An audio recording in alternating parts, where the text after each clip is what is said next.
We are here with Jim Fox, currently the television analyst for the Los Angeles Kings, and as much as we'd love to talk about hockey, the Rotary Club won't let me. So what we're talking about today is the Kings Care Foundation and the Kings' efforts in the community, because that's what Rotary clubs do, and there may even be ways, we hope, that we can find a way to work together and try to be one of your go-to partners out in the San Fernando Valley, Burbank, and Glendale. But my first question for you is, you played over a 10-year period, you played for the Los Angeles Kings, still the 8th leading scorer in the history of the team, and in about your 3rd season from the end, the Kings established as among their postseason awards a community service award, and you were the first winner of that award. So following that, when you retired from active play, you became the Kings Director of Community Relations, and I think you might have been the first to hold that title. How did that come about after you retired? It came about probably because of things I was discussing when I was playing the game and just talking. I remember sitting in Culver City Ice Rink where we used to practice, and after practice talking with another teammate, Phil Sykes. And you know, this is pre-Gretzky, so we're trying to get some type of footprint into our community here. Every other team had a golf tournament. Every other team had a fundraiser. We didn't. And we were just talking amongst ourselves. So maybe someone heard that. And then when it became time, and when I ended up, before I actually became Director of Community Relations, I missed a full season due to injury. I was still coming back to play. That was my plan. During that time off, I knew the doctor told me that I could not play that year. I would have to take a full season off. So I went to the Kings and said, can I work in the Community Relations Department, or can I go upstairs? And this is Gretzky's first year. So now we need it. There's so many different impacts that Wayne Gretzky has had on our franchise. That was one of them. We became attractive now to community groups. We became a way in which we could reach out and help, and that was different than what had happened in the past. So I asked them if I could just, I'm going to be going to therapy every day, physical therapy, but I wanted to help somewhere else, and that's where it became formalized. They had a gentleman who was the travel coordinator. His name was Ron Munez. He's passed away now.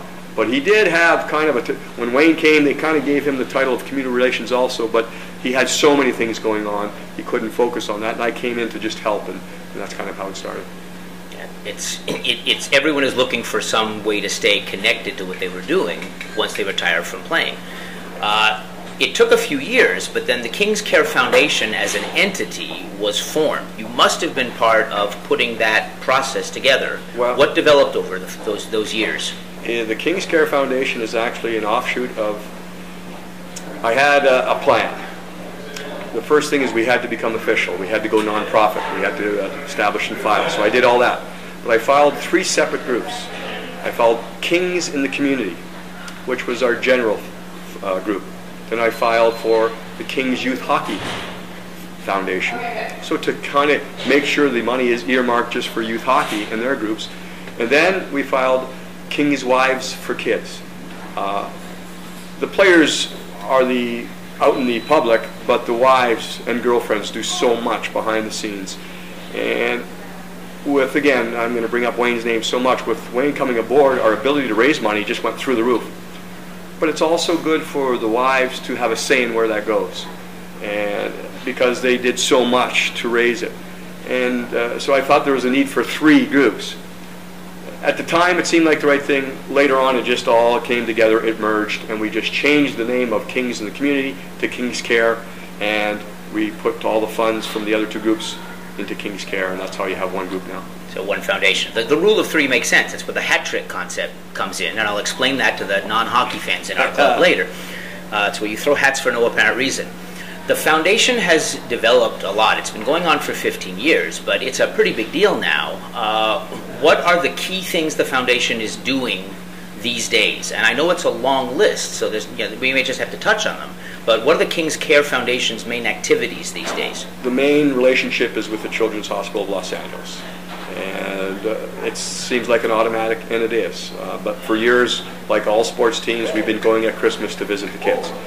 For years, we've been doing a whole bunch of different things, but never really formalized. It's probably about 5 years ago they formalized the relationship with the Children's Hospital of Los Angeles. It led to even more offshoot programs like a Blood Mobile, which kind of fits with hockey too, where just make sure you have a mobile unit that can go out and hopefully collect blood. And the Kings funded that completely.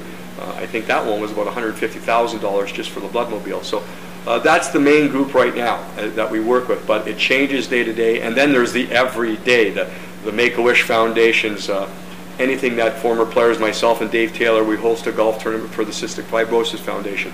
Any of the current players, Davis Jawiski, a defenseman, he has a tournament in the summertime back in Wisconsin where he gets something going, raises money. So King's Care reaches into all those areas. And that then goes even above that where you collect money at games, silent auctions, your fundraisers, and that is just available via grant. Someone submits a grant, and hopefully you can help. Right. So the current players are, when they get here as rookies or trades or however they get here, and the players who are traded have been in other organizations, they know to come to the King's Care Foundation and say, this is something I have been working on or have always wanted to be working on. Can the King's Care Foundation serve as my umbrella and help me? And it also works the other way. Hopefully what our goal would be is to go to the player and say, where do you need help? Because they have the name, they attract the audience, they attract the ability to raise some money. Sometimes they don't have the infrastructure to get it done, to organize the event, we can step in and then, pretty much cookie cutter fundraiser and implement it with wherever that player needs to go. And then there's also getting that player together with national organizations. Dustin Brown's together with a group right now. You could go through just about every single player, and they have an affiliation with someone, and hopefully King's Care can nurture that relationship or formalize it. Someone has the idea, they're an athlete, they've got to keep their focus on the game. Someone else steps in and does it, and that's King's Care again. Do you have, without getting you in trouble with anybody else on the roster, do you have any favorite creative idea among the current players that they're working on in terms of this community relation? You know what? It's the thing that stood out the most. It was a perfect fit, and I'm not sure if Dustin is currently involved. I know he was for 3 years. Kaboom! Dustin Brown leads the Kings in hits every year. Right. The Kings current captain. Yes, and he's near the top of the NHL in hits. So Kaboom! Well, Kaboom, what they do is they help to build playgrounds in areas that don't necessarily have the funds to have those playgrounds, and they want those playgrounds near schools. So the kids can go right from the school, right to the playground, and have a recreational athletic ability to do. So Dustin became involved. He started donating his own money per hit. Every hit he gave a certain amount, $500 towards. So then all of a sudden, every year, we would go to a different location, and in one day, build a playground. Kaboom would set it up, along with the local group, whatever it was a Boys and Girls Club, whatever it was, everyone would come together, and believe me, in one day there would be a empty field, and at the end of the day, about 12 hours later, all the guys would come, all the players would come, the wives would come, front office would come, the Kings would give everyone the day off, we'd go, and at the end of the day you had a playground. Which I love to hear that, because that's exactly the kind of things that Rotary clubs all over the world do. It's a little tougher in a metropolitan area like Los Angeles, but then again, you've got the background, the umbrella, and you've got a lot of free labor of guys who tend to work out a lot and can build things like this. And again, the Kings, and it's just a commitment of the organization as a whole. They have days where they set aside, probably 4 to 5 times a year, where with the permission of your supervisor, which goes without saying, you get it. Everyone, front office people, the people who are selling tickets, everyone comes together along with the players. And it might be building a playground, it might be going down to the beach and cleaning up the beach. There's a lot of different things, but I think it's just a good thing that the Kings and AEG, the parent group, puts a little bit of focus on that priority to make sure we are out there helping. And some people can donate money, like a sports organization or even a Dustin Brown, and some people can roll up their sleeves and help with stuff like this, which is makes it a lot of fun for the hands-on stuff. And it's part of the business end of the charitable industry, in that we've got to get the people out there to be seen.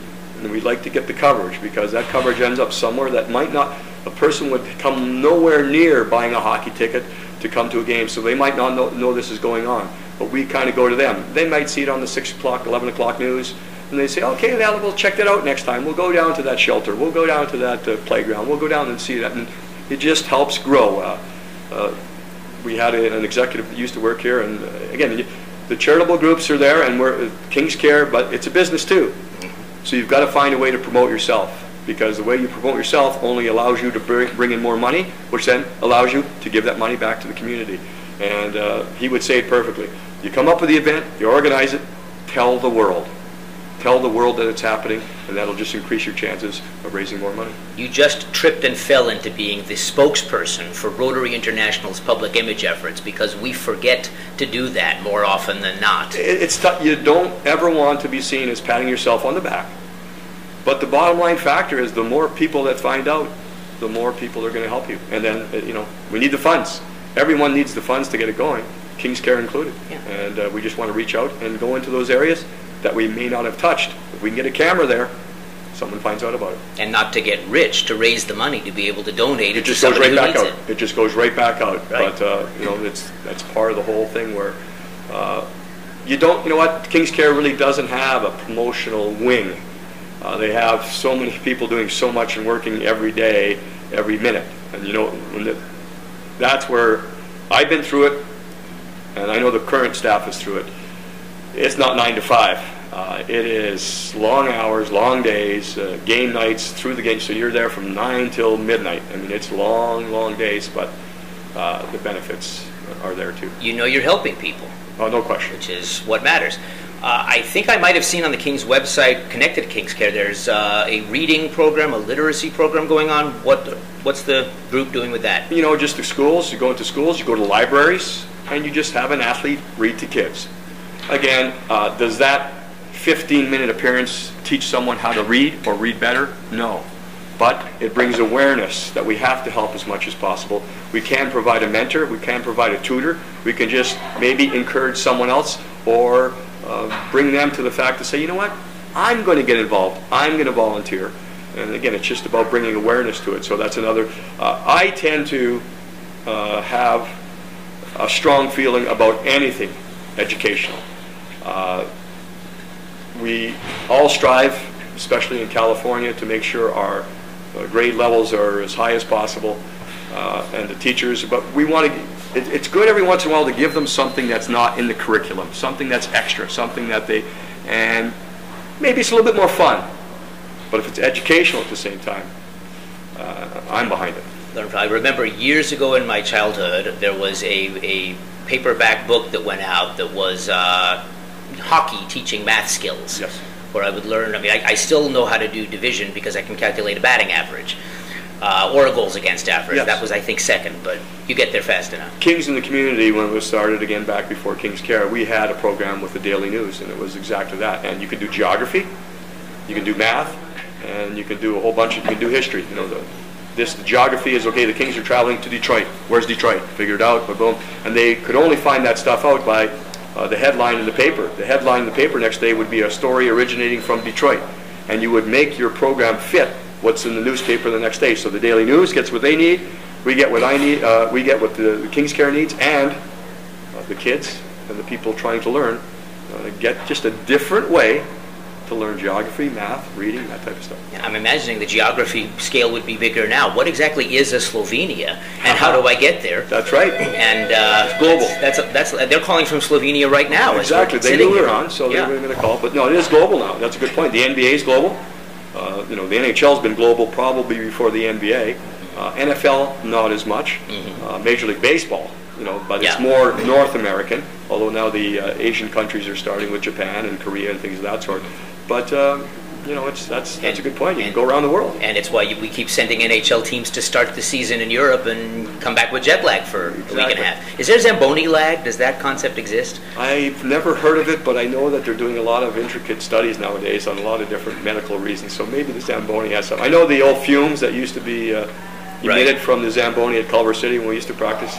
That was not good. Yeah, I played there a few times, and I don't remember it, which can only prove that the fumes were working. There you go. So it makes sense. So before we close up, because I can't take everyone's Rotary Club time, Bailey, the King's mascot, does he do anything with kindness to animals? It would sort of seem like it went together. Bailey does everything. Mm-hmm. There is no one as busy in our organization as Bailey. Bailey is named after Ace Bailey, who unfortunately was a scout for the Kings, and he passed away on 9/11. He was one of the planes. But we, as a group, the Kings, tried to get a mascot. You know, as it's a tough market and people see it and I didn't like it. Bailey has been phenomenal and has huge ties to the King's Care Foundation. If you looked at Bailey's schedule, you would be surprised where he is, whether it's a school, whether it's a game, whether it's a playground, whether it's a reading, whether he is there. And I think, in all honesty, we have the best mascot in all of pro sports, and a lot of that reason is because you can see the interaction with kids. And if it could go into the educational areas or any other, community-based areas, which it does all the time, it's a plus for everyone. Yeah, you have to catch the kids' attention and then teach them what you want to teach them. Exactly. Do something fun with them. And you know what? Most every franchise has a mascot, but I've seen the way the kids just swarm around Bailey, and it goes a long way. And does Bailey read to puppies at obedience school too? That would be a good learning experience. We're not going to. They don't allow Bailey. Bailey's a lion, so we don't allow them around puppies. No, they don't get along that well. Yeah. We don't want to lose any puppies. Yeah, but you can't send a cat to obedience school. They send us to obedience school. Yes. Nobody's perfect.